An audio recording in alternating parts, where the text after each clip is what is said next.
IFRS 5 Non-Current Asset Held for Sale and discontinued operations ആണ് ഇന്ന് നമുക്ക് ഡിസ്കസ് ചെയ്യാൻ വേണ്ടിയിട്ട് വരുന്ന ടോപ്പിക് എന്ന് പറയുന്നത്. നമ്മൾ ആദ്യം തന്നെ നോക്കുന്നത് വൈ ദിസ് സ്റ്റാൻഡേർഡ് എക്സിസ്റ്റ് എന്നുള്ളതിനുള്ള ഉത്തരമാണ് നോക്കുന്നത്.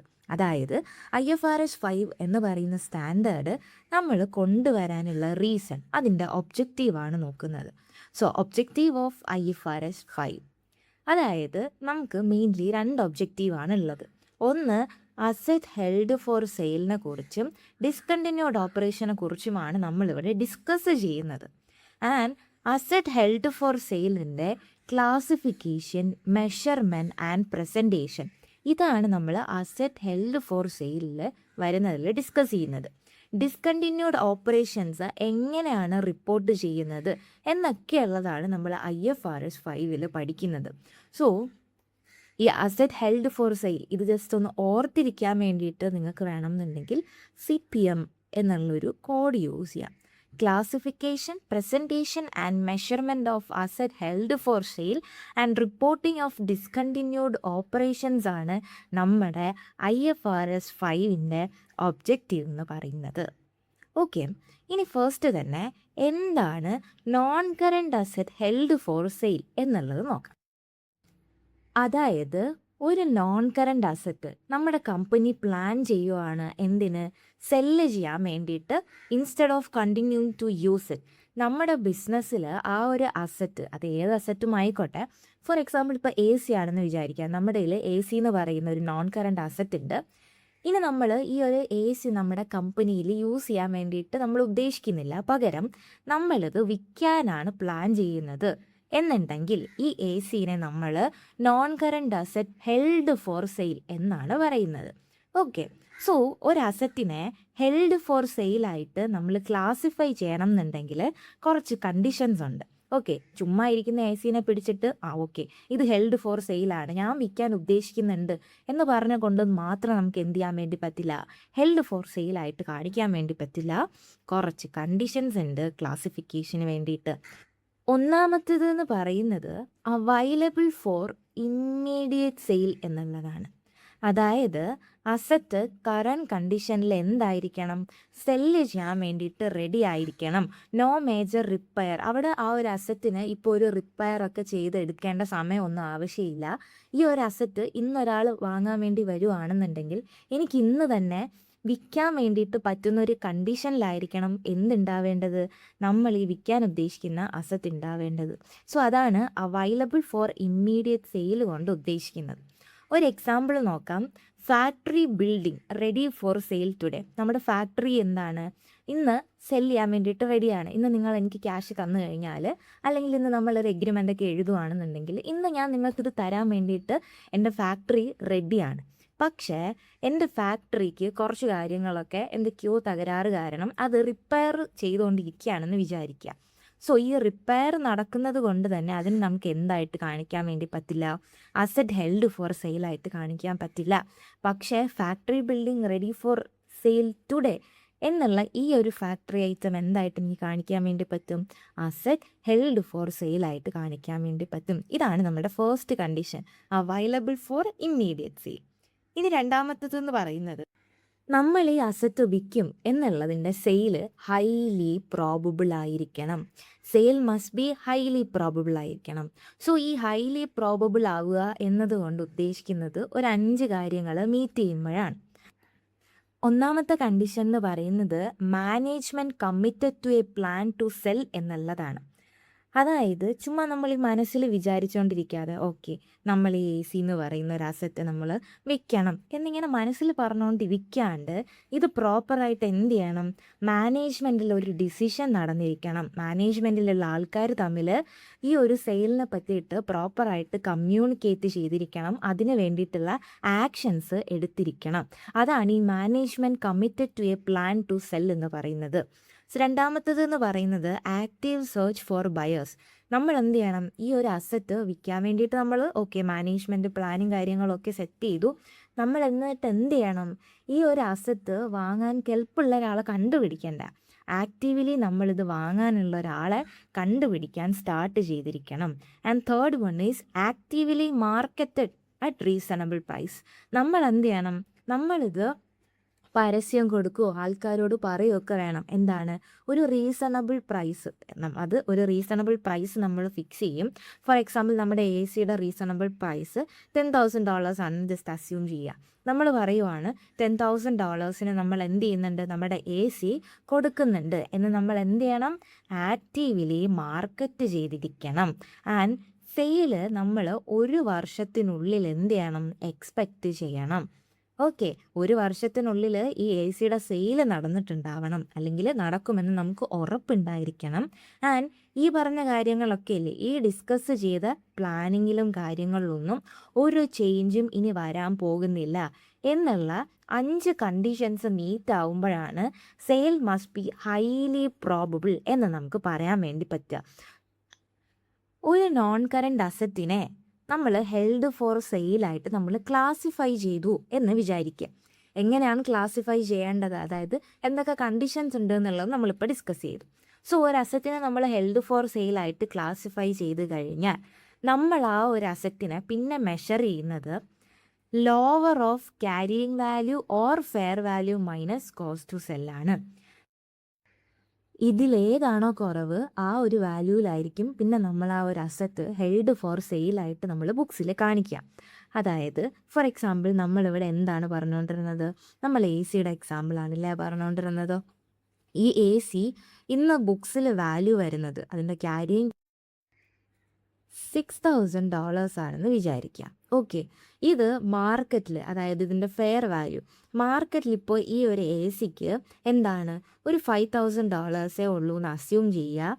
ആൻഡ് ഈ ഒരു അസറ്റ് എനിക്ക് വിൽക്കണം എന്നുണ്ടെങ്കിൽ കുറച്ച് കോസ്റ്റും കാര്യങ്ങളും ഇൻകറാവും.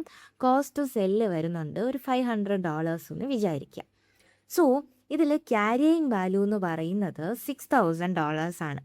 എൻ്റെ fair value minus cost to sell എത്രയായി, 5,000 മൈനസ് 500 എന്ന് പറയുമ്പോൾ 4,500 ആയി എൻ്റെ fair value minus cost to sell. Carrying value ആണോ fair value minus cost to സെല്ലാണോ കുറവ്? Fair value minus cost to സെല്ലാണല്ലേ കുറവ്. സോ ഇനി ഈ എ സിയുടെ value, okay, held for sale എന്ന് പറഞ്ഞിട്ട് ഞാൻ ബുക്സിൽ എത്ര രൂപയായിരിക്കും കാണിക്കുന്നത്, ഇനി അങ്ങോട്ട് $4,500 ആയിരിക്കും ബുക്സിൽ കാണിക്കാൻ വേണ്ടി പോകുന്നത്. അതാണ് ഇവിടെ മെഷർമെൻറ്റിൽ പറഞ്ഞത്. എന്തുകൊണ്ടാണ് നമ്മൾ ഈ ഒരു asset held for sale lower of carrying value or fair value minus cost to sell എടുക്കുന്നത്? ഏറ്റവും കുറഞ്ഞ വാല്യൂ എടുക്കാനുള്ള റീസൺ എന്താണെന്ന് ചോദിച്ചു കഴിഞ്ഞാൽ it is because of prudence concept. Prudence concept പറയുന്നുണ്ട് നമ്മൾ എന്ത് ചെയ്യാൻ വേണ്ടി പാടില്ല, അസറ്റിൻ്റെ വാല്യൂ ഓവർ സ്റ്റേറ്റ് ചെയ്യാൻ പാടില്ല എന്ന് പറയുന്നുണ്ട്. അതുപോലെ തന്നെ നമുക്ക് ഫ്യൂച്ചറിൽ ഉണ്ടാവുന്ന പ്രോഫിറ്റ്സ്, ഓക്കെ, ഇന്ന പ്രോഫിറ്റ് ഉണ്ടാവും എന്ന് നമുക്കൊരു ഉദ്ദേശത്തിൽ പ്രോഫിറ്റ്സ് ഒന്നും കാണിക്കാൻ വേണ്ടി പാടില്ല എന്നും, ഡു നോട്ട് ആൻറ്റിസിപ്പേറ്റ് പ്രോഫിറ്റ് എന്നുള്ളതും, നമ്മളൊരു ലോസ് എക്സ്പെക്റ്റ് ചെയ്യുന്നുണ്ടെങ്കിൽ അത് ഇമ്മീഡിയറ്റ്ലി റെക്കഗ്നൈസ് ചെയ്യണം എന്നും പറയുന്നുണ്ട്. ഇവിടെ നോക്കിക്കേ, $6,000 ക്യാരിയിങ് വാല്യൂ ഉള്ള ഒരു അസറ്റ് എനിക്കിപ്പോൾ വിറ്റ് കഴിഞ്ഞാൽ എനിക്ക് 4,500 രൂപ എൻ്റെ കയ്യിലേക്ക് കിട്ടുകയുള്ളൂ. സോ അവിടെ ഒരു ലോസ് എക്സ്പെക്റ്റ് ചെയ്യുന്നുണ്ടല്ലേ. സോ അവിടെ ഒരു ലോസ് ഉണ്ടാവാൻ സാധ്യതയുണ്ട്. അതുകൊണ്ടാണ് നമ്മൾ എന്ത് ചെയ്യുന്നത്, ലോവർ ഓഫ് വാല്യൂ എടുക്കുന്നത്. സോ ഇനി ഒന്ന് നേരെ തിരിച്ചാലോചിക്കുക. ഇവിടെ ലോവർ ഓഫ് എടുത്തത് നമ്മളൊരു ലോസ് എക്സ്പെക്റ്റ് ചെയ്യുന്നു എന്ന് പറഞ്ഞതുകൊണ്ട് ഞാനിവിടെ ഫെയർ വാല്യൂ ജസ്റ്റ് ഒന്ന് ചേഞ്ച് ആക്കിയിട്ട് ഞാൻ എന്ത് ചെയ്യുന്നു, 7,000 എഴുതുകയാണെന്ന് വിചാരിക്കുക.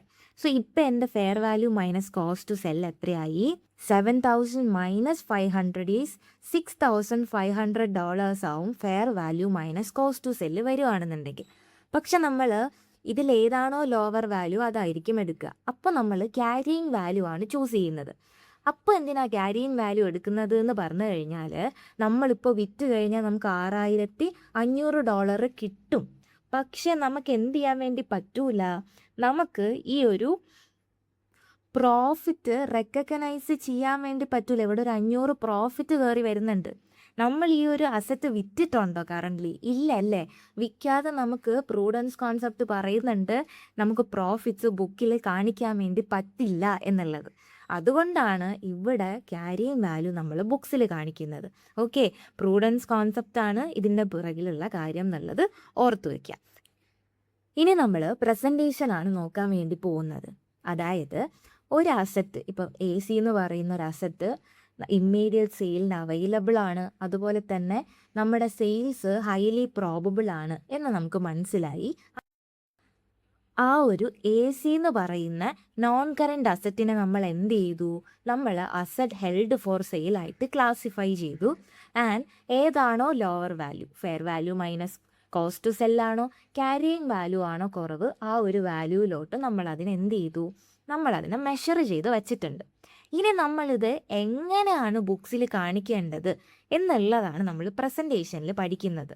ഓക്കെ, ഒരു non current asset held for sale ആയി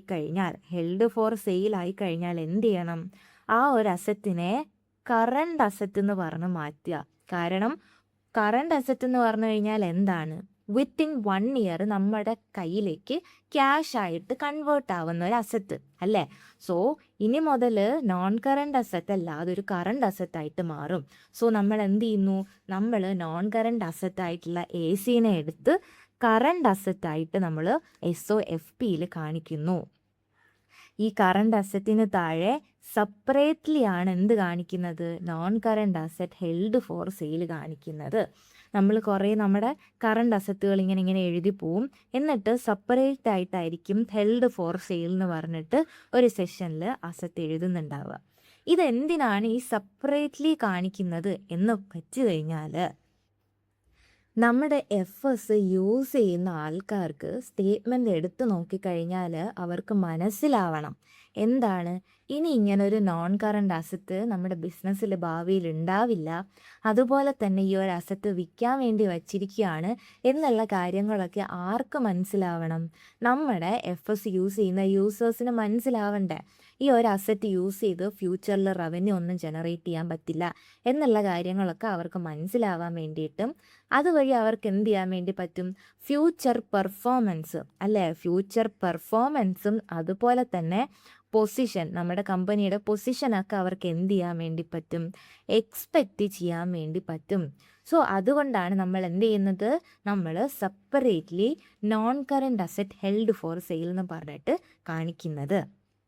ഓക്കെ, ആൻഡ് ഈ ഒരു അസറ്റുമായിട്ട് റിലേറ്റ് ചെയ്തിട്ട് അതർ കോംപ്രിഹെൻസീവ് ഇൻകത്തിൽ ഒരു റീവാലുവേഷൻ സർപ്ലസ് എന്തെങ്കിലും ഉണ്ടെന്ന് വിചാരിക്കുക. ആ ഒരു എമൗണ്ട് ഓൾസോ നമ്മൾ എന്ത് ചെയ്യണം? നമ്മൾ സെപ്പറേറ്റ്ലി കാണിക്കണം എന്നാണ് IFRS 5 പറയുന്നത്. SOFPയിൽ നമ്മൾ എന്ത് ചെയ്യണം? നമ്മൾ separately asset held for sale എന്ന് പറഞ്ഞിട്ട് കറണ്ട് അസറ്റ്സിന് താഴെ കാണിക്കണം. ആൻഡ് SOPL വരുന്ന മാറ്റം എന്ന് പറഞ്ഞു കഴിഞ്ഞാൽ ഈ ഒരു അസറ്റുമായിട്ട് റിലേറ്റ് ചെയ്ത് വരുന്ന ഇമ്പയർമെൻറ്റ് ലോസ്, അതുപോലെ തന്നെ ഇത് വിൽക്കുമ്പോൾ കിട്ടുന്ന ഗെയിനോ ലോസോ ഒക്കെ ഉണ്ടാവുമല്ലോ, ഇതെല്ലാം നമ്മൾ എന്ത് ചെയ്യണം? സെപ്പറേറ്റ്ലി SOPL കാണിക്കുക. സോ SOFPയിലാവട്ടെ SOPLാവട്ടെ ആ ഒരു പർട്ടിക്കുലർ അസറ്റുമായിട്ട് വരുന്ന കാര്യങ്ങൾ സെപ്പറേറ്റ്ലി കാണിക്കുക എന്നുള്ളതാണ് നിങ്ങൾ ആദ്യം മനസ്സിൽ ഉറപ്പിക്കേണ്ട കാര്യം എന്ന് പറയുന്നത്. ആൻഡ് ഒരു കാര്യം നമ്മളിവിടെ പറഞ്ഞു, നമ്മളൊരു non current asset held for സെയിലാക്കി കഴിഞ്ഞാൽ കറണ്ട് അസറ്റായിട്ട് നമ്മൾ കാണിക്കും എന്നുള്ളത്. ഓക്കെ, ഈ കറണ്ട് അസറ്റായിട്ട് കാണിക്കുന്നതിനുള്ള റീസൺ എന്താണ്? നമ്മളിവിടെ വിത്തിൻ 1 ഇയർ എന്ത് ചെയ്യുന്നുണ്ട്? സെയിൽ എക്സ്പെക്റ്റ് ചെയ്യുന്നുണ്ട്. ഓക്കെ, സോ ഇങ്ങനെ എക്സ്പെക്റ്റ് ചെയ്യുന്നിടത്ത് ഒരു ട്വിസ്റ്റ് വരുവാണ്. സെയിൽ എന്ത് ചെയ്യില്ല, 1 വർഷത്തിനുള്ളിൽ നടക്കില്ല എന്ന് നമുക്ക് മനസ്സിലായി.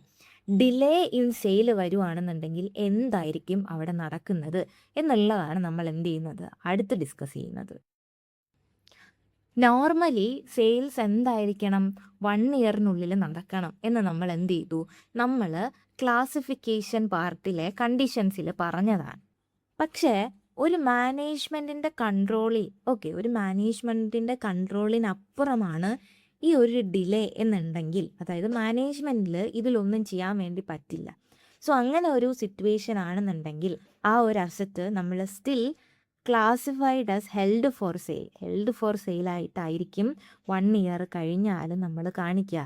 And must have strong evidence of management committed to sell. നമുക്ക് അവിടെ ഒരു സ്ട്രോങ് എവിഡൻസ് ഉണ്ടായിരിക്കണം. മാനേജ്മെൻറ്റ് ഇത് സെല്ല് ചെയ്യാൻ വേണ്ടിയിട്ട് റെഡി ആയിരുന്നു, അവർ പ്രോപ്പറായിട്ട് പ്ലാനിങ്ങും കാര്യങ്ങളും ഒക്കെ ചെയ്തിട്ടുണ്ട് എന്നുള്ളതിനൊരു സ്ട്രോങ് എവിഡൻസ് ഉണ്ടായിരിക്കണം. എന്നാൽ മാത്രമേ വീണ്ടും ഹെൽഡ് ഫോർ സെയിലായിട്ട് കാണിക്കാൻ വേണ്ടി പറ്റുള്ളൂ. ഇനി നമുക്കിവിടെ തന്നെ 2 കാര്യങ്ങളും കൂടി ജസ്റ്റ് ഒന്ന് നോക്കിപ്പോവാം. അതായത് നമ്മുടെ എഫേർട്സ് പബ്ലിഷ് ചെയ്യുന്നതിന് മുന്നേ നമ്മുടെ ക്ലാസിഫിക്കേഷൻ ക്രൈറ്റീരിയ ഒരു അസറ്റ് മീറ്റ് ചെയ്യുന്നുണ്ട്, അതായത് ഹെൽഡ് ഫോർ സെയിലായിട്ട് നമുക്ക് ക്ലാസിഫൈ ചെയ്യാൻ വേണ്ടി പറ്റും എഫേർട്സ് പബ്ലിഷ് ചെയ്യുന്നതിന് മുന്നേ എന്നുണ്ടെങ്കിൽ നമ്മൾ എന്ത് ചെയ്യണം? ആ ഒരു ഏരിയയുമായിട്ട് റിലേറ്റ് ചെയ്ത് വരുന്ന കാര്യങ്ങളെല്ലാം നമ്മൾ നോട്ട്സിൽ ഡിസ്ക്ലോസ് ചെയ്യണം എന്നാണ് IAS 10 പറയുന്നത്.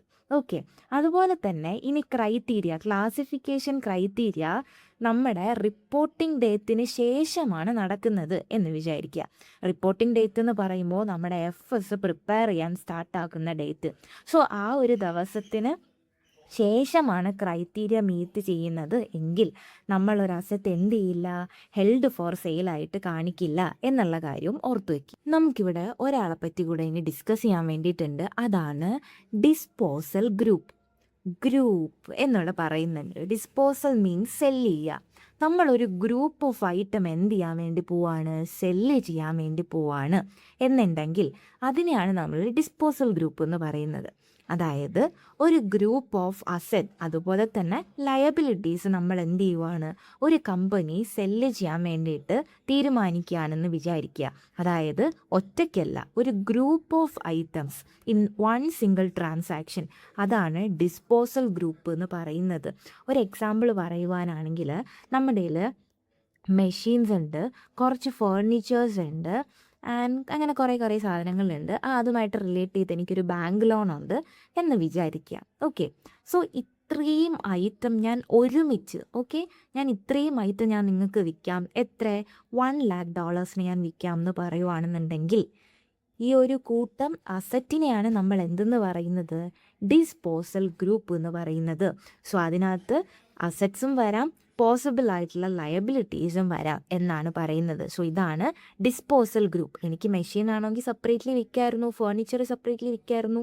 അതല്ല, ഒരു ഗ്രൂപ്പ് ഓഫ് അസറ്റ് എന്നുള്ളത് എപ്പോഴും മനസ്സിൽ വിചാരിക്കുക. ആൻഡ് ഇതിൽ വരുന്ന അസറ്റും ലയബിലിറ്റീസ് ഒക്കെ എന്ത് ചെയ്യും എന്ന് വെച്ച് കഴിഞ്ഞാൽ സെപ്പറേറ്റ്ലി കാണിക്കും. Assets and liabilities are shown separately as held for sale. Asset held for sale എന്നും പറഞ്ഞ് കറണ്ട് അസറ്റിലും liabilities associated with asset held for sale എന്ന് പറഞ്ഞിട്ട് കറണ്ട് ലയബിലിറ്റീസിൽ നമ്മൾ സെപ്പറേറ്റ്ലി ആണ് ഈ ഒരു ഐറ്റം കാണിക്കുന്നത്. സോ നമ്മൾ ഇവിടെ വരുന്ന അസറ്റുകളെ കറണ്ട് അസറ്റ്സിന് താഴെ അസറ്റ് ഹെൽഡ് ഫോർ സെയിൽ എന്ന് പറഞ്ഞ് കാണിക്കണം. നമ്മൾ എന്തെങ്കിലും ലയബിലിറ്റി ഓൾസോ നമ്മൾ ഒരാൾക്ക് ട്രാൻസ്ഫർ ചെയ്യുന്നുണ്ടെങ്കിൽ നമ്മൾ എന്ത് ചെയ്യണം? കറണ്ട് ലയബിലിറ്റി ആയിട്ട്. കാരണം അതിപ്പോൾ നമ്മൾ സെറ്റിൽ ചെയ്യും അല്ലേ, വിത്തിൻ 1 ഇയർ സെറ്റിൽ ചെയ്യുന്ന ലയബിലിറ്റിയാണ് current liability.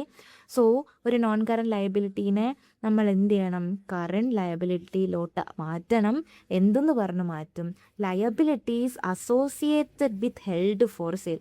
Asset held for സെയിലുമായിട്ട് റിലേറ്റ് ചെയ്ത് നമ്മൾ ട്രാൻസ്ഫർ ചെയ്യുന്ന ലയബിലിറ്റീസ് നമ്മൾ കറണ്ട് ലയബിലിറ്റി സൈഡിൽ സെപ്പറേറ്റ്ലി കാണിക്കും എന്നുള്ളത് ഓർത്ത് വയ്ക്കുക. നമ്മുടെ ഒരു നോൺ കറണ്ട് അസറ്റ് ഉണ്ടായിരിക്കുന്ന സമയത്ത് നമ്മൾ നോർമലി ചാർജ് ചെയ്യുന്ന വരുന്ന ഒരു ഐറ്റമാണ് ഡിപ്രീസിയേഷൻ അല്ലേ. ആ ഒരു അസറ്റിൻ്റെ വാല്യൂ നമ്മളത് യൂസ് ചെയ്യുന്നതനുസരിച്ച് നമ്മൾ അലോക്കേറ്റ് ചെയ്ത് കൊടുത്തുകൊണ്ടിരുന്നു. പക്ഷേ once asset is classified as held for sale, ഒരു അസറ്റ് ഹെൽഡ് ഫോർ സെയിലായിട്ട് നമ്മൾ ക്ലാസിഫൈ ചെയ്ത് കഴിഞ്ഞാൽ നമ്മൾ എന്ത് ചെയ്യാൻ വേണ്ടി പാടില്ല? ഡിപ്രീസിയേഷൻ ചാർജ് ചെയ്യാൻ വേണ്ടി പാടില്ല. ബിക്കോസ് നമ്മൾ എന്ത് ചെയ്യുന്നില്ല? ആ ഒരു അസറ്റ് യൂസ് ചെയ്യുന്നില്ല, ഇത് നമ്മൾ വിൽക്കാൻ വേണ്ടിയിട്ട് പോവുകയാണ്. സോ അവിടെ നമ്മൾ എന്ത് ചെയ്യേണ്ട ആവശ്യമില്ല? ഡിപ്രീസിയേഷൻ ചാർജ് ചെയ്യേണ്ടത് ആവശ്യമില്ല. സോ അസറ്റ് ഹെൽഡ് ഫോർ സെയിലായിട്ട് ക്ലാസിഫൈ ചെയ്ത് കഴിഞ്ഞാൽ ഡിപ്രീസിയേഷൻ സ്റ്റോപ്പ് ചെയ്യുക. ആ ഒരു മൊമെൻ്റ് മുതൽ ഇനി ഡിപ്രീസിയേഷൻ ചാർജ് ചെയ്യേണ്ട ആവശ്യമില്ല എന്നുള്ള കാര്യം മനസ്സിലാക്കുക. ഇനി റീവാലുവേഷൻ ബിഫോർ ക്ലാസിഫിക്കേഷൻ ആണ് നോക്കേണ്ടത്. അതായത് നമ്മുടെ അസറ്റ് IAS 16 പ്രകാരം സബ്സീക്വൻറ്റ് മെഷർമെൻറ്റ് റീവാലുവേഷൻ മോഡലായിരുന്നു എന്നുണ്ടെങ്കിൽ നമ്മൾ ഈ ഒരു ക്ലാസിഫിക്കേഷന് മുമ്പ് നമ്മൾ എന്ത് ചെയ്യണം? ഫെയർ വാല്യൂയിലേക്ക് ആ ഒരു ഐറ്റം അപ്ഡേറ്റ് ചെയ്യേണ്ടതായിട്ടുണ്ട്. ഇവിടെ ഒരു ബിൽഡിങ്ങിൻ്റെ ഒരു എക്സാമ്പിൾ പറയുന്നുണ്ട്. അതായത് ജൂണിൽ ബിൽഡിങ്ങിൻ്റെ ക്യാരിയിങ് വാല്യൂ എന്ന് പറയുന്നത് $2,00,000 ആണെന്ന് വിചാരിക്കുക. ഓക്കെ, ഈ ഒരു അസറ്റിൻ്റെ, ഈ ഒരു ബിൽഡിങ്ങിൻ്റെ സബ്സീക്വൻറ്റ് മെഷർമെൻറ്റ് റീവാലുവേഷൻ മെത്തേഡാണ്. Okay, so asset held for sale, നമ്മൾ ജൂണിലാണ് നമ്മൾ ആ അസറ്റ് ഹെൽഡ് ഫോർ സെയിലായിട്ട് മാറ്റുന്നത്. ഓക്കെ, നമ്മുടെ ഫെയർ വാല്യൂ എന്ന് പറയുന്നത് $250,000 കോസ്റ്റ് ടു സെല്ല് $30,000. നമ്മൾ പറഞ്ഞിട്ടുണ്ട് എന്താണ് കമ്പയർ ചെയ്യേണ്ടത്, ക്യാരിയിങ് വാല്യൂവും fair value minus cost to സെല്ലും കമ്പയർ ചെയ്യുന്നു. ഇതിലേതാണോ ലോവർ വാല്യൂ ആ ഒരു വാല്യൂ നമ്മൾ എടുക്കുന്നു എന്നുള്ളത്. സോ ഇവിടെ ക്യാരിയിങ് വാല്യൂ 2 lakhും ഫെയർ വാല്യൂ എന്ന് പറയുന്നത് 2,50,000 മൈനസ് 30,000 2,20,000 കിട്ടും. സോ ഇവിടെ ക്യാരിയിങ് വാല്യൂ അല്ലേ കുറവ് എന്ന് നിങ്ങൾ ചിന്തിക്കരുത്. അതാണ് ഇവിടെ പറഞ്ഞത്. റീവാലുവേഷൻ മെത്തേഡാണ് നമ്മൾ ഈ ഒരു അസറ്റിന് ഫോളോ ചെയ്ത് വന്നിരുന്നത് എങ്കിൽ അസറ്റ് ഹെൽഡ് ഫോർ സെയിൽ ആകുന്ന ദിവസം നമ്മൾ എന്ത് ചെയ്യണം, നമ്മൾ ഈ ഒരു വാല്യൂ മാറ്റി നമ്മൾ നമ്മുടെ റീവാലുവേഷൻ മെത്തേഡ് ഫോളോ ചെയ്യണം. അന്നത്തെ എന്താണ് ഫെയർ വാല്യൂയിലേക്ക് അപ്ഡേറ്റ് ചെയ്യുക. സോ ഇന്ന് നമ്മുടെ മാർക്കറ്റ് വാല്യൂ $250,000 ആണ്. സോ നമ്മുടെ ക്യാരിയിങ് വാല്യൂ എന്താവും, നമ്മുടെ ഫെയർ വാല്യൂ ക്യാരി വാല്യൂ ആയിട്ട് മാറും. നമ്മുടെ പുതിയ ക്യാരിയിങ് വാല്യൂ $250,000 ആകും. നമ്മുടെ fair value minus cost to sell എത്രയായി, $250,000 മൈനസ് 30,000 $220,000 ആയി. ഇതിലേതാണ് കുറവ്, ഇതാണ് കുറവ് അല്ലേ. സോ ഈ ഒരു ലോവർ വാല്യൂ ആയിരിക്കും നമ്മൾ എടുക്കുന്നത് എന്നുള്ളത് ഓർത്ത് വയ്ക്കുക. ഇത് വരുന്നത് എപ്പോഴാണ്, സബ്സീക്വൻറ്റ് മെഷർമെൻറ്റ് റീവാലുവേഷൻ മോഡലിലോട്ട് വരുമ്പോഴാണ് ഇങ്ങനെ ഒരു അപ്ഡേഷൻ ഇവിടെ നടക്കുന്നത്. ഓക്കെ, നമ്മുടെ ക്യാരിയിങ് വാല്യൂ എന്ത് ചെയ്യണം, റീവാല്യൂഡ് എമൗണ്ടിലേക്ക് അപ്ഡേറ്റ് ചെയ്യുക, ഫെയർ വാല്യൂയിലേക്ക് അപ്ഡേറ്റ് ചെയ്യുക. എന്നിട്ട് വേണം നമ്മൾ ക്യാരിയിങ് വാല്യൂവും ഫെയർ വാല്യൂ മൈനസ് കോസ്റ്റ് സെല്ലും എന്ത് ചെയ്യേണ്ടത്, കമ്പയർ ചെയ്യേണ്ടത് എന്നുള്ളത് ഓർത്ത് വയ്ക്കുക.